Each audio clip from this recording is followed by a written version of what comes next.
Here's a little ratchet strap trick you can use sometimes on these small tires when they sit for a while and they pop off of the rim.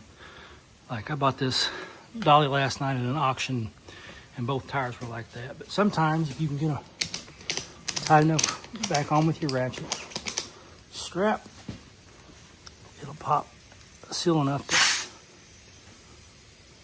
pop the tire back on. Crank it a little bit tighter. Try it again here.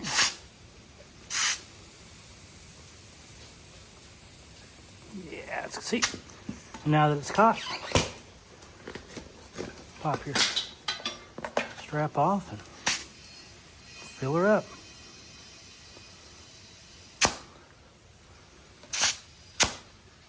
Good to go.